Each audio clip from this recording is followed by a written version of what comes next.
How many of you right now are in a relationship? Okay, with someone, right? Getting on a guitar. Hey there. Have you ever felt like you were living with a roommate rather than your soulmate? If you reached that point yet, if you've been with that person for more than about 7-8 minutes, right? It kind of goes away. Okay, Debbie's here to bring that back. So if you'd like to return to soulmate action and the excitement and then those butterflies in the stomach when you see each other and when you're apart, you can't wait to get back together, listen to Debbie very carefully, follow her advice, and she'll do right by you. Let's bring Debbie up here. Hart.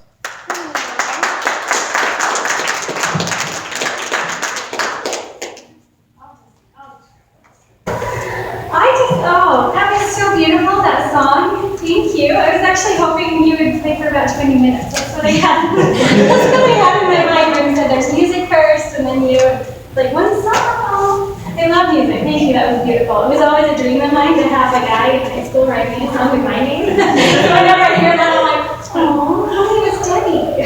Or Deborah. Which one rhymes better with more? Anyway. So I just want to thank you guys for coming. I know it's a holiday, it's Father's Day, so it took some effort for you guys to come out. I want to thank Jeff and Lance and the Oasis group for hosting these events for you guys. That's really awesome, and you have somewhere to go and explore and meet like-minded people and discover new things. So that's really awesome of them. I want to thank them for hosting and inviting me. So yeah, like Martin said, I am a relationship coach. I'm also a life coach. So that means it's my mission in life to help people experience more happiness and success. This means I get to teach them and coach them on new ways of being within themselves, their lives, and their relationships, which is create more love and connection and fulfillment. So there's a lot of different ways of doing that. And today we're focusing specifically on relationships. You can focus on a romantic relationship, but these strategies will work to improve connection between any two people. So you just kind of tweak them a little bit. So I want you to think about when you get a job. And how when you first get a job, they train you, right? Either you went to school or they offer some training and some skills. And usually you're handed a manual that you get to memorize. And then you know how to do that job, right? And that's why people can succeed and they know exactly what's expected of them. But imagine if you were to go to a job, perhaps a construction site. You had no training, no skills, no manual. They just showed up and said, here's some land, here's some wood, have at it. Do you think that house or that project is going to turn out pretty well? Probably not. Probably not so well. And imagine a work of art too. You want to take a pottery class, but there's no teacher and there's no training. And they give you this lump of clay and the pieces to a pottery wheel and say, have at it. Is it going to turn out really well? What do you think?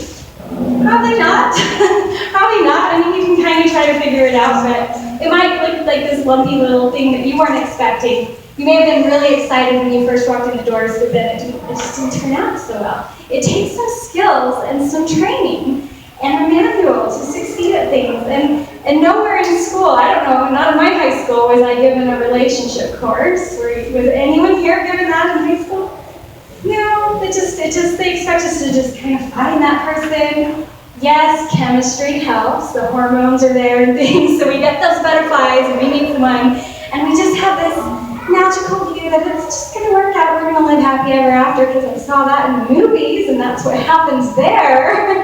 But it doesn't usually end up quite so magical. Like Martin mentioned, after 7 or 8 minutes, it's usually after 1 or 2 years, we get into this rhythm where, we've got kids, we've got a house, we've got mortgage bills, jobs, and we just kind of get into the routine of things, and that passion that first drew us together sort of starts to fade, and we start getting in disagreements and things like that, and just kind of that magical piece of art that we envisioned in our minds isn't happening, and we just don't know why that's not happening.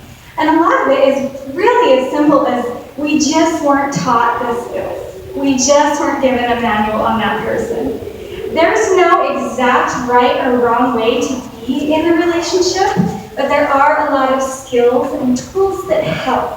So you can learn some basic skills and some basic training, and then also we're going to discover some ways today to dive into your inner self and your partner's inner self, so that you start to discover your own manual and their manual. Then you can form that magic, that beautiful experience that you had when you were first together. You can create it. It's a work of art. It doesn't just magically happen. It's something you create with time and skills and effort. So the first one I want to go over is, this is a little game. So I need you guys, in order to learn something, really truly learn something, it's experiential. You can read books all day long, but until you apply the principles, you're never going to really understand the principles, right? So I can tell you all day long what a cup of coffee tastes like. You're never going to know what a cup of coffee tastes like until you drink it for yourself, right? Okay, so I need you guys to help me, help you learn by participating. So can you raise your hand if you're willing to participate? So I know who's willing to be called on. Okay, right here. Keep your hands up. Raise them high so I can see. Do we have everyone except you guys? Okay. All right. Pretty much everyone's willing to participate. That makes my job a lot easier. Now I can call on most of the room, so we can just really dive in and figure this out and just have fun together for the next few minutes. So the first game we're going to play is called Unfortunately. So I need a couple for this. Do two want to be the couple?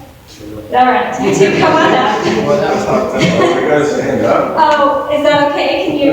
There's a stool right here for you, and then you can stand right next to you. The other three things I'm going to do are actual strategies. This is just a game to help us understand how people are feeling. Okay, so this game is called Unfortunately. And what we're going to do is that you two, we're going to get an idea from someone else out here, from what a date you guys are on. And one of you, who wants to be person A? You, okay, and then you're person B. So person A is going to invite you on this date, and person B, you're going to answer everything she says with unfortunately, and then a reason why you don't want to do that or it's not a good idea. So for instance, if I were to invite my date to the beach, and hey, let's go to the beach. Person B would say, unfortunately, I forgot my sunscreen. That's okay, let's go buy some. Unfortunately, I forgot my wallet. I will buy it for you. Unfortunately, I'm not a charity case. And you can see how that, after people get shot down more than 3 times, they start to shut down. So you guys get to experience this. Do you want, should I give them the microphone, I guess? I'm very loud. Oh, you are? Yes, you are. She's the loudest one in the building, I hear you. All right, so raise your hand if you have an idea of a date it could be on. Somebody, not the beaches. What, the movies? One, okay, so you invite him to the movies, and you just keep saying, unfortunately, and give her some reason why her idea is decent. Okay. Would you like to go see a movie with me? Which movie? So it's unfortunately. Unfortunately, no, I'm sick to proceed. Oh, what do you say to that? I win. Well, can I bring you some soup? Unfortunately, I don't like soup. Can I bring you anything that'll make you feel better? Some Sprite? Unfortunately, I'm gonna go to bed. Well, that sucks for you. Maybe she's offering, each one of those offers is an offer of love. And you rejected every single one of them. How's that feel? Why, that's why I said. I'm out here. She just checked out of the relationship with that, because you rejected an offer of love. So people feel, they take that and internalize that, and then they start to withdraw. And then we start to put up these walls. And the next day you're wondering why she's so cold to you. So then you get mad. And then you put up walls. And we just distance ourselves more and more and more when we tend to do that to each other. The I partner think we've feels... been playing this game for many years. That's why we're here. That's why we're here. Okay, good. All right, you two can sit down, thanks. Is there a restroom? Down that hall right there. Okay. Anybody have some ideas on how that? Unfortunately, it's around the corner. There is one tool I want to share with you that helps with that particular game that might be going on within your relationships, but it helps with almost everything actually. This is one of my top strategies for people. It's called the refrain. And you'll notice that this is interactive in two ways. Not only do you guys get to come up and play games, but we get to write down notes, so it helps you remember and internalize. And I want you guys to, if you really, really want to learn this, not only are you going to write down your own ideas on how to incorporate this, but you're going to work on it every day this week, whether your partner's here or not, whether they are even aware or not. I do have one lady in this program right now. Her husband doesn't even know she's taking the program, and in just the first 2 weeks, she absolutely transformed some of these major problems and painful experiences, patterns that they had going on for 5 years. So the reframe. I want you guys to think about, before I explain the process, something that has been hurting you in your relationship. So just one thing to start, just one thing. For instance, it could be as simple as a wife who stays home and thinks, when my husband comes home late, I feel disrespected. So think of something like that and write it down, because we all have disagreements and hurt experiences with our loved ones in our lives. And the actual only reason why that hurts us is because we love them. If a stranger were to yell an insult at you out on the street, you'd be shocked for a moment, but you would quickly forget it and move on. However, if a spouse or a friend or a child were to yell that same insult at you, you'd be thinking about it 10 years from now, right? So the only reason we actually feel that hurt is a longing for love underneath.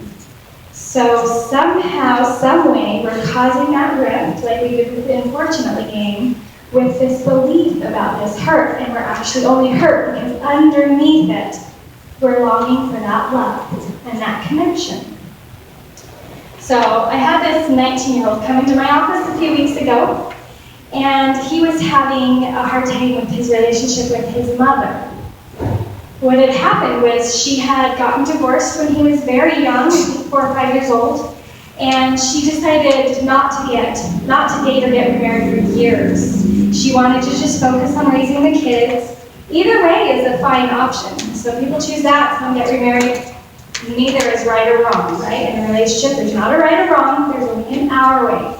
So her way was to focus on the kids for several years, and then all of a sudden when he was 17, she just all of a sudden said, I'm getting married, and it was like 2 days later.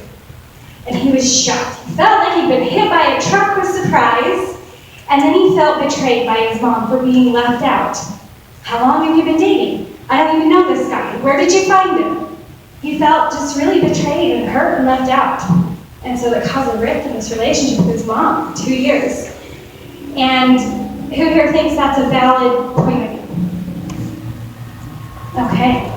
Well, most, if not all of our hurt is caused by 3 things. Differing points of view, miscommunication, or misunderstandings. And the way to change those things is to offer a reframe. And it's best if you actually learn the skill and do it yourself. But for him, this was his free consultation, so I offered a reframe for him. I said, what if your mom was just so hurt by how the divorce hurt her children, that she wanted to do everything she could in her power to make sure they did not go through that again? So she kept the relationship a secret until she knew without a doubt it was going to work out, and her kids would not get attached to someone that was going to go away, and they wouldn't have to endure another painful breakup. Take a step back and think, wow, that reframe, that alternative point of view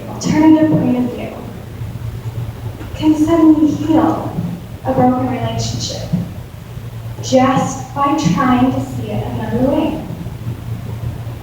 I have another example of this. There's a couple that came into my office, and the wife had often threatened divorce. They were already to that point. And because they were already to the point where they're putting out fires, it's different than being more proactive. I'm in an okay space, I just want it to be better. That's a little bit easier, but when you come in and you're already putting out fires, it's a little more intense, it takes a little more work. So the husband was frequently calling for little mini sessions in between the regular sessions because there was urgent need, right? She wants to leave again, I don't know what to do, we got to fight again, I don't want to be this way anymore. And so that went on for a little while, and the wife had a point of view that was an act of betrayal. She thought that the husband was just trying to embarrass her and turn people against her. So whenever there was a fight, he would either call for a mini session or maybe call a church leader or whatnot, just trying to get help because he loved her, was his point of view. I love this woman. I don't want to be fighting anymore. I want help. But in her mind, her point of view was that's an act of betrayal. You're just trying to turn them against me. You're trying to embarrass me. So the same experience by one party is viewed as an act of love, and another party is viewed as an act of betrayal. One belief empowers the couple, and another one disempowers the couple. So any belief that you have, any point of view that you have, that disempowers you, yourself as a person, or causes a rift in the relationship, is worth looking at really, really closely and examining for a reframe, because it's going to keep you away from your goal. It's going to distance you from what you actually want to create, the love and connection that you desire and deserve. So we're going to look right now at that hurt that you wrote down. And the first thing you do, it's a little easier when you're distanced and you're journaling and you're here or you're at home. You can do this right in the moment, though. The first thing you do when you feel a negative charge towards something or someone is you decide right then and there, I'm going to have 3 new thoughts. Right now, this thought and this belief is causing pain, which is going to hurt me and hurt them. So I'm going to just have 3 new thoughts right now. And then we choose one, and that's the reframe. That's our new point of view. So for instance, we'll go back to the woman, the wife, who's thinking, when my husband comes home late from work, I feel disrespected. Okay, that's a valid point of view, but if you want to keep that point of view, you're always going to have a little bit of disconnect in the relationship. The husband's going to come home feeling that, and who wants to come home when you're always greeted with annoyance and frustration? And then he starts to find reasons for why he needs to work late, and those are valid reasons too. But then you see how it just goes on and on. It begins this downward spiral. So we want to look at reframing that. She can decide to have 3 new thoughts. It can be very, very simple, like, okay, I'm feeling frustrated and angry, I don't want to. No, that's not how I want him to come home to. So I can think something like, maybe he's just caught traffic. That's a simple, quick, and easy one. We can do, all 3 of them can do that at that level. Or we can dive a little deeper. If he's coming home late, maybe he had a really hard day. Maybe he's going to need some extra love and attention when he gets home. What's a little deeper and a little more empowering? She may or may not be ready to go to that level. And then the third thought could be even deeper still. She could choose to totally change her point of reference. Oh, what if he never came home again? I want to think about all the things he does do for me and our family and just be so grateful. And then when he gets home, imagine how she greets him then. And how do you feel when you get home and instantly someone's irritated at you? It doesn't feel good, right? How do you feel when you get home and someone just is so happy and excited and grateful for you? That feels good. That's what you guys felt when you were first dating, right? You first meet that person and you just can't wait to see them. What are you doing? What are we going to do tonight? Where are we going to go? Oh, I'm off work. I can't wait to see you. 5 minutes and I'm at your house. If you keep that feeling up, it's a choice. You can, not if. When you decide to keep that feeling up, when you decide to reframe your negative charges towards the other person, yes? So my initial thought is to investigate and then to determine what my reframe is going to be. You're saying do a theoretical reframing, then Assume the best first. you investigate whether your reframe is correct eventually, or? You can. So if you assume the best first, it puts you in a much more positive, loving space to greet your spouse when they get home, or whatever it is. Then you're much more open-minded to understand their perspective of what happened. If you approach them with an energy of interrogation, can you see how that makes the other person feel? If I went up to you right now and said, "Why are you here?" I think that you came just to make me look bad by asking that question. Do you know, that doesn't feel very good, right? But if I reframed that and thought, "Oh my gosh, I'm so happy you asked that because now I can help you," those feel way different. It's a way different. You're just opening your mind to other possibilities. Opening your mind to other points of view. Realizing that you don't have your points of view are not the only, there's 7 billion other points of view, right? Or more, because there's 7 billion people, but they all have the option of having multiple points of view. You're unlimited there in how you choose to see, just like the 19-year-old, how he saw his mom dating, or the couple, how she chose to see, she could see that, oh my goodness, he's going through all this effort to get extra help, he must love me. No, it's because he's embarrassing. But if you determine that your reframe is not correct, you Then can reframe you, again. yes, we are always test, measuring, and adjusting. So nothing is ever set in stone. We're here to grow and progress and learn. So I'm teaching you all of these tools about what you can do. All of these strategies are never, this is why coaching is different than therapy. It is never, ever about blaming the other person or expecting them to change. But when you work on yourself, the other person has to change. So if you choose a new point of view and they respond a certain way and you like it, keep that. That's gold. Yay, we just changed a pattern. If you don't like the way they responded to your new behavior, you choose a new one and then they respond a different way. Does that make sense? So you keep going until you figure it out. So the next one. Does a reframe have to be true? In other words, even if you know it's not true, it can still work. So maybe, for example, he's not coming home on time because he's afraid to face me.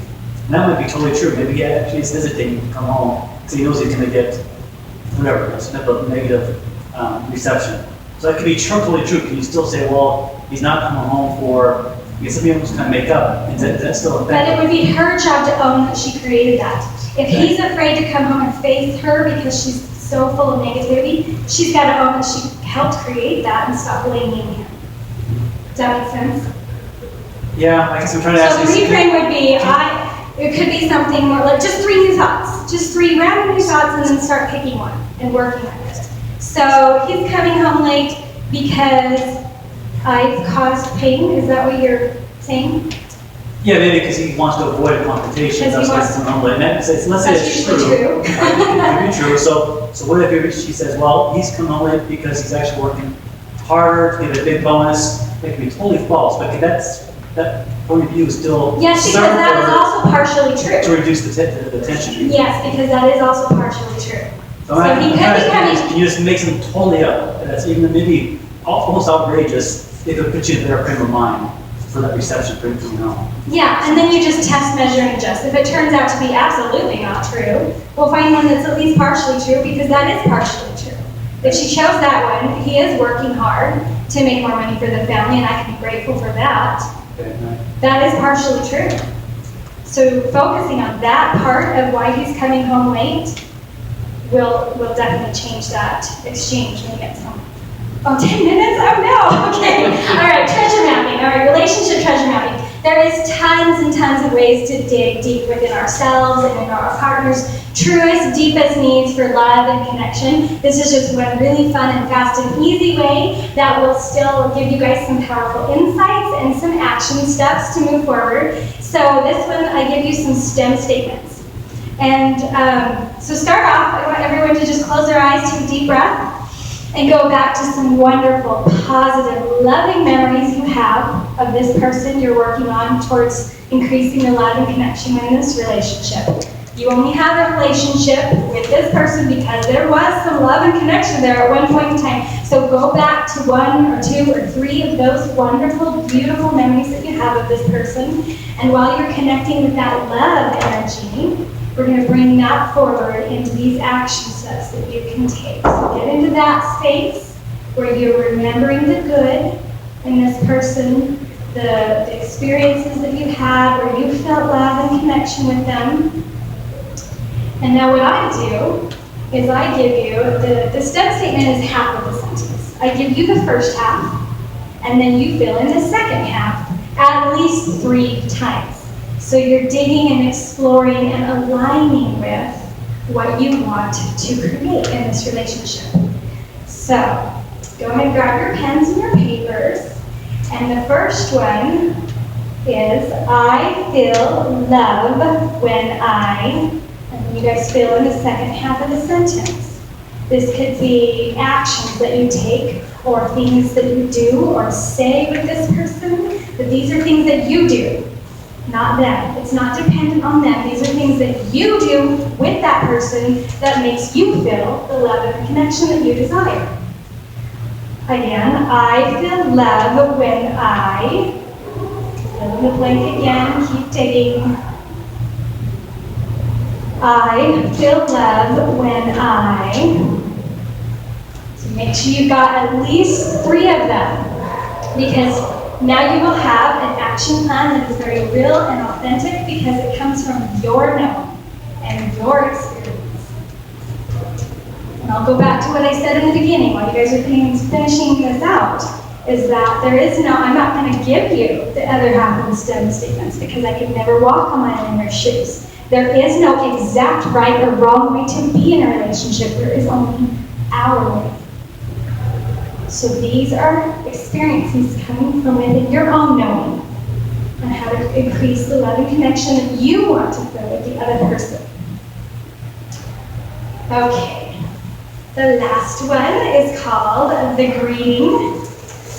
This is my favorite because it is the fastest way to transform a relationship. We actually touched on it a little bit in the reading. So, but we're going to make sure we do this. So every single time that you see that person, we're going to think of a way greeting them with this love and this excitement and that energy that makes them feel appreciated and wanted, just like you did when you were first dating. So you guys probably already know how to do this. Everyone does this with like babies and toddlers and their pets. You're really good at doing that with them, right? But then we tend to not do that with our loved ones all the time. We're holding our grudges and then we're 5 minutes late or whatever. So we're going to play a game again. I want everybody to stand up. And I want you to think about being really, really annoyed and holding a grudge. And go introduce yourself to someone else with that energy. You're mad at them, and you're annoyed, and you're holding a grudge. So go meet someone new and introduce yourself that way.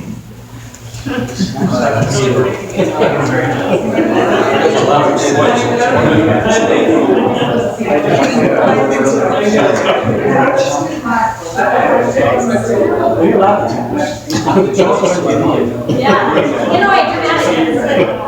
So why'd you sit in the chair? Okay,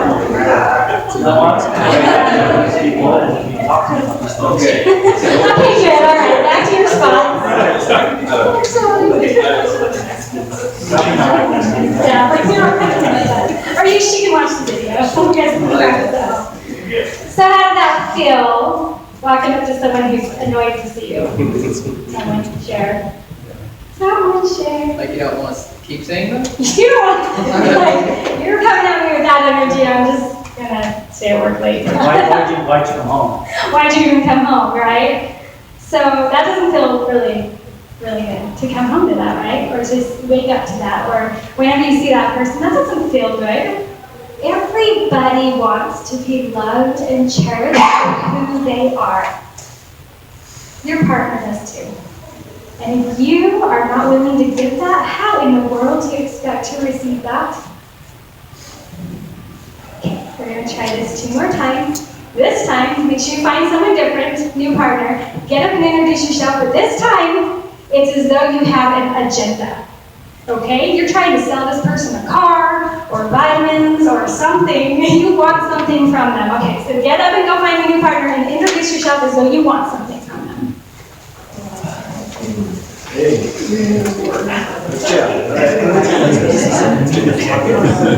Hi, my name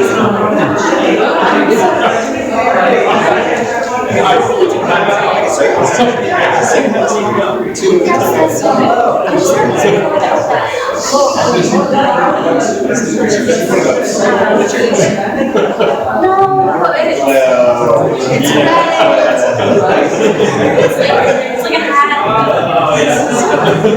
It's running low.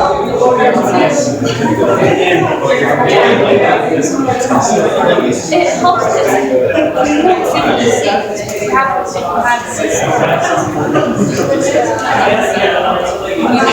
Okay, great job.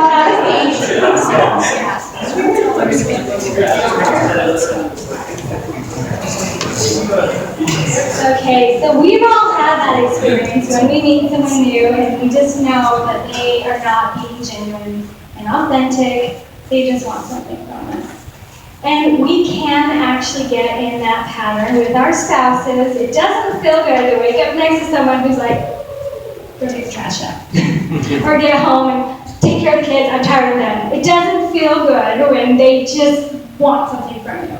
So the greeting is about setting everything else aside to make that person, your person, feel like the most important thing in your world in that moment. Dinner is set aside. I don't care if the pasta's boiling, take it off. I don't care if Junior is tugging on your leg. I love you, sweetie, 1 second. Because your partner is the one you chose for life. The kids will grow up and move away. You told that person you would have their back. So the greeting is your chance, at least once every day, if not 2 or 3 times a day, to help them remember that. So maybe it's when you wake up in the morning together. Maybe it's when you both have lunch at the same time, you have an office break, or someone comes home for lunch. Maybe it's at the end of the day when you both get home from work. Maybe it's all 3. But the greeting is your opportunity to just set everything else aside and just run up to that person, your love, and just, I'm so happy to see you. And they're just to make them feel that, like they're the most important thing to you, right in that moment in time. So there's 3 parts to this, and we're going to formulate a special greeting. There's the facial looks. There's, our eyebrows go up, our smile. There's things like that. We're going to practice your face. And then we're going to practice gestures. Now this time we're not going to work with the partner. You are going to have a partner, but they are going to be your director.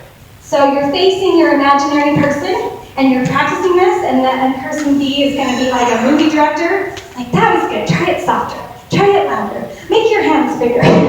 So they're going to do that. So we're going to do facial expressions, and then we're going to do gestures, and then we're going to do the words. The words are like either a special term of endearment that you have just for that person and that person only, or it could be like this commitment that you speak to them every day. Like, I love you, and I'm so glad you're home, and every day I'm going to be here for you.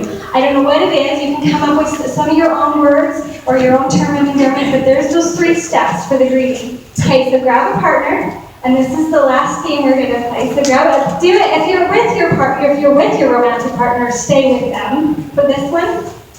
And if you're not, go find someone else right now, really quick. Use my dad. Raise your hand if you need a partner. 1. So you want to go back? Okay, all right. So you 2 together? Okay, so decide who's going to go first and who's going to be the director first. Okay, so step 1, person A, you're going to step up and start practicing your facial expressions. Okay, so one person stand up out of each partnership. The director can stay sitting down or stand up, it's up to you. Okay, so now just imagine your special person getting home and practice. Your eyes lighting up, your eyebrows raising, your big smile. And then the director gives them some feedback.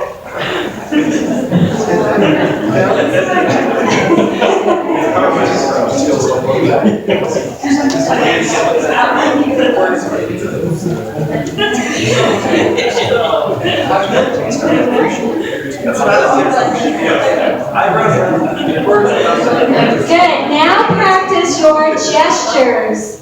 Perhaps your arms get wide, perhaps you pretend giving them a hug, perhaps you're down on one knee, pretending like you're proposing again.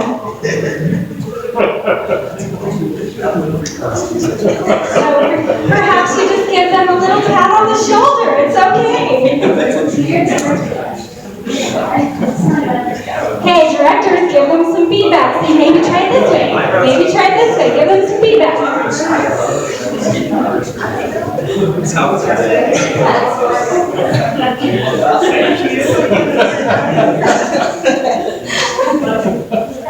Okay, the words. Now come up with either some sort of term of endearment or some words of commitment that are just for that person. Practice the words. Practice saying it soft. Practice saying it loud.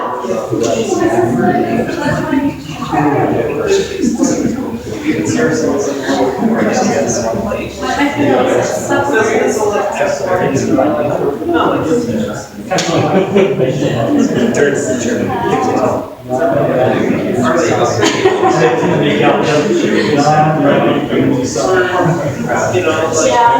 Be as authentic and sincere as you can. They're going to know if you're faking it. That energy will come out. Okay, you guys, are you ready to switch? Okay, switch partners now. Sorry, switch roles. Switch roles. Okay, the director can sit down. Or stand. Okay, person B. Now, facial expressions. Practice seeing that person like they're the most important thing you've ever seen, the most magical, amazing thing you've ever seen in your life. Okay, that was really good, Jeff.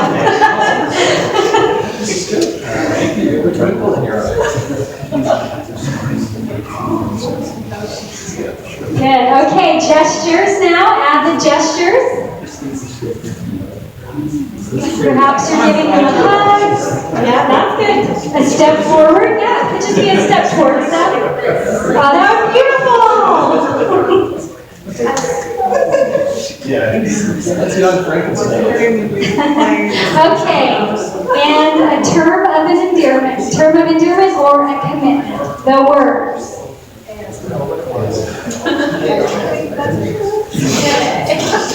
It can be just as simple as, I love you, sweetie pie. It really can be that simple. This doesn't need to be complicated. It's just a way to make them feel special.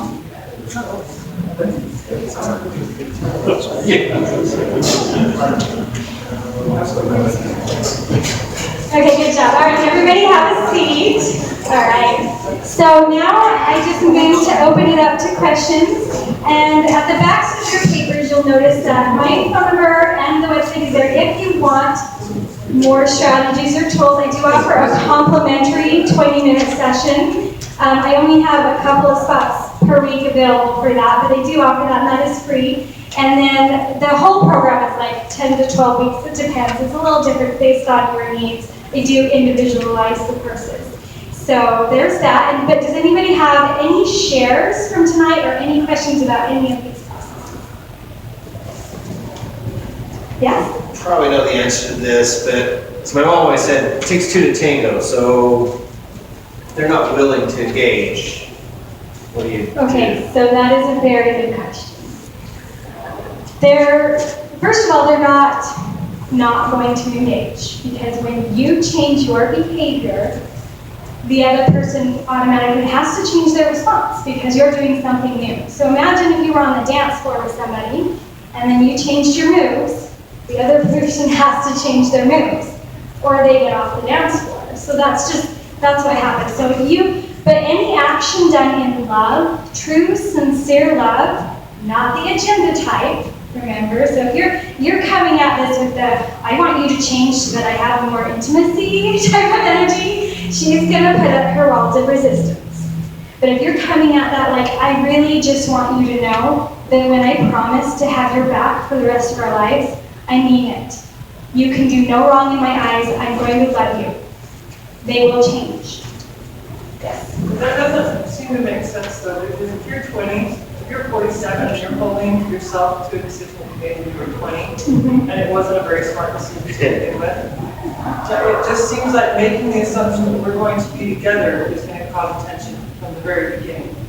Instead of saying, well, we're going to be together so I have to make this wonderful, I would say, what are your needs and what are my needs? And are we capable of meeting each other's needs to begin with? And if not, let's not do this anymore. Because I don't hate you as a person, but I certainly want you to be happy. You don't hate me, and you'd like me to be happy, but I don't think we can do this together.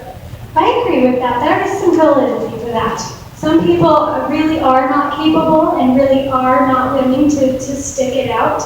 And what I'm talking about, these strategies and the course that I put people through, part of the application process is that they want to stick it out. So there is some validity to that, absolutely. We do go through a lot of processes about what are your needs for growth and connection and love, and what are this person's. And if you want to be together, we figure out how those two can meet each other's needs and get their own needs met too. There's a lot of self. But if they don't want, even one party really does not want to be there anymore, what you're saying, it's better to separate consciously than in a lot of pain and chaos, but that's not what I work with. Can I say, because I've been that guy, my wife would just do this and that, it'd be so much better, and she wasn't. And so I changed, I did some things that he told me, and guess what, then my wife changed. So I think, it'll be done like this reading is such a simple little thing. If your spouse is not accepting your greeting the right way or whatever, or there's still some tension there when you come home, do it anyway, do it the right way, do it with love, and either she will change, which is great, or if not, like you're saying, then you've done your best and you should separate. But I think if there's a shot to save a relationship, do this first before you sit down and say, listen, this is just not working. Because it may be such a simple little thing that my wife just needs to feel safe with me. And feel an extra outpouring of love is all it really took to bring down her walls, and we can live together. Yeah. Where I thought for a while that we couldn't anymore. Right. You're saying we should have separated. And so in that, wasn't the case. so in that first strategy session, if people want to take the next step, that's part of my interview process. I need to know, there's some agreements I have to have. There's no mudslinging, there's no threatening to leave, there's things like that. So because you can't work with that. You cannot change another person that they don't want to be in there. That's a different process than this would be. So yes. So I like the idea of in some ways taking responsibility for the progress, like personally, being like, if there's anything I can change, it's me, right? And so one of the roadblocks that I feel like I've experienced a little bit and feel like could potentially be something, and again, maybe it's about presentation or whatever, I'm not sure, but is if I legitimately want to be like, I want to make things better, I'm trying to do better, but they may come off as having an agenda, and sometimes that's right into what I'm doing.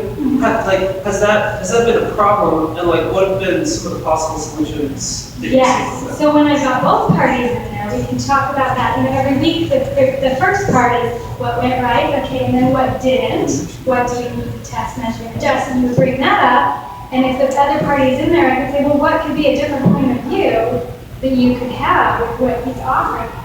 Because this is an act of love. It's an offering of love. It's a love request. And so, there's a variety of processes. It depends on the exact, so we can look into her beliefs around her perceptions and points of view, how it's being perceived. We could actually look at what her needs are and how they are or not being met, and what you could adjust a little differently to meet those needs in those love requests. So we just tweak it a little bit every week until it's working out. Is that it? Are we good? Is that, okay. 4 minutes. 5 more minutes? All right, we'll take 1 or 2 more questions if you have them. Yes? What do you do to help people that are less self-aware? Like if a guy mad every day because he comes home late, that's clearly my problem for, first of all, getting my expectations up like that. Second of all, for being so easy to tip off that you're suddenly going to be, oh, he's late again, he doesn't love me. That is incredible immaturity. And until she gets that together, there's no way he's going to do anything. Because he's going to be, you know, if he's a little more on the intelligent side, and she's going, oh, and making drama all over the place. Right. Then that, I mean, even if they do want to work it out, I don't see how that can happen. If she's less intelligent to begin with, and he's having to less roll it intelligent, out. maybe just less informed. No, less intelligent. Some people are less intelligent. I'm not saying it's a crime to be less intelligent, but if you can't see that you are unmanageable and a drama queen, Right. there's a problem. Not right. Well, that's why the whole first 3 or 4 sessions with people is all about self-accountability. That little phrase I threw in there about this, none of this is about blaming or changing the other person. It's all about self-accountability and what you can do to get your needs met, what you can do to manage your emotions. It's all about that. And it's a skill you have to learn. It is very natural. Most people really do want to blame all of their pain and hurt on someone else or on a situation. It feels better because you're like, it's not my fault. But it actually is very disempowering because then you can't change it. It's way more empowering once you realize that you have the power within you to change any situation. You really do. Can I take that 2 minutes to share my story? 3.5 years ago, overnight, I was left homeless and penniless with 6 kids, and I was homeschooling 4 of them, and this was January. I had 5 minutes to find somewhere for 7 people to live.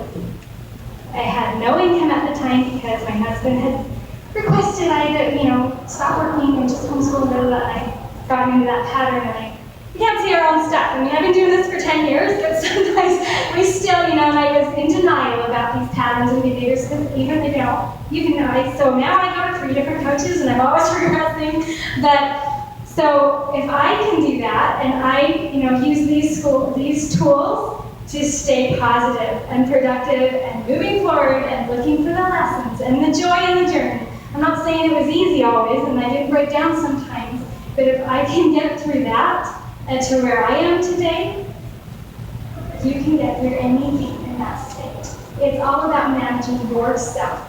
Do you want to break down or do you want to break through? I can do it, you can do it. Anything else? Yes. Yeah, I've just been thinking, so I don't have a romantic relationship right now, but I have 4 teenagers. 4? That's so fun. I do too.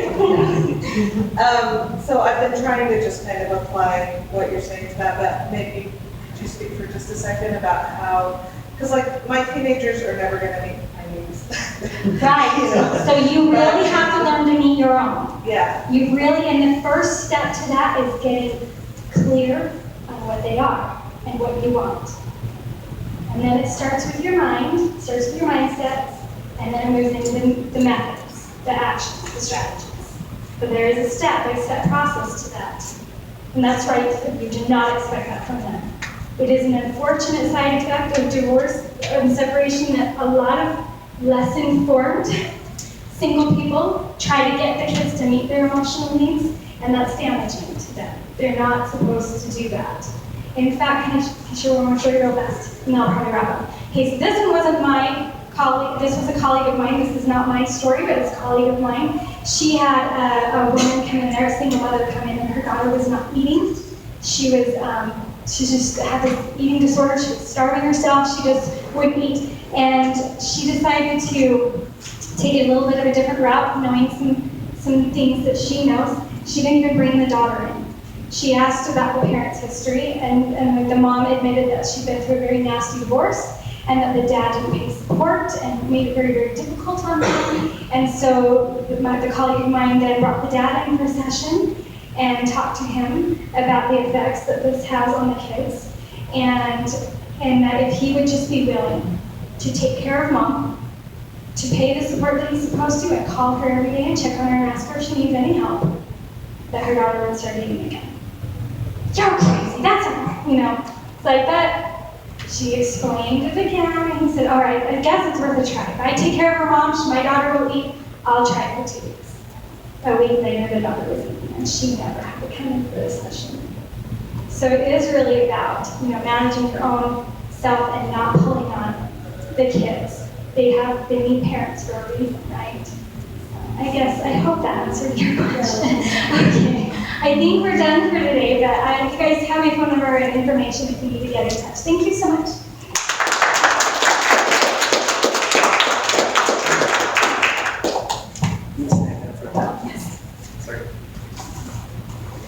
A couple of real quick questions, just kind of wrap-up questions. So your website, your email address, your phone number are all They're all on those papers. So it's interesting because a lot of times when speakers come in and we talk about whatever subject we talk about on Oasis, it usually becomes kind of an educational type of almost theory type of discussion and not as practical. And this is like the opposite, where it's all practical. It's like taking a step back from the practical for a second and focusing on maybe education.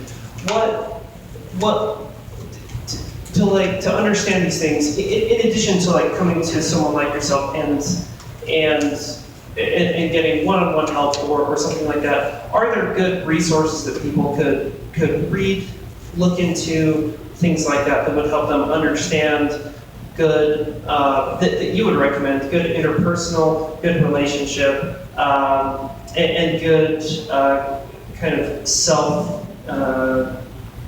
let's start with this, self-emotional nutrition, if that makes sense. Like, do you have resources like that you would recommend, books, websites, anything like that? Yeah, it would depend on the actual need, the specific need. There's a lot of different areas. So like, for that. so like general, a lot of professionals have kind of generally recommended literature for like marriage, for example, like marital problems, communication, stuff like that. Do you I have a workbook I could email out. Okay. That would be that. What about more around like feeding yourself, kind of to Jen's question at the end? Anything around that? No, meeting your own Yep. emotional needs. Yep. I would do some journaling around what they are, like where you feel a lack in your life, where you feel a lack of connection or love or growth, and then figure out. Then just do like this, maybe a STEM statement exercise about what I could do to feel more of that in my life. Where can I join a new meetup if I need to meet with some new people, or next time I'm at Oasis, invite someone out. Develop some, get outside of yourself and go find those relationships if you're looking for more connection. Does that make sense? Yeah, that's great. Okay. Thank you. Let's give one more round of applause today.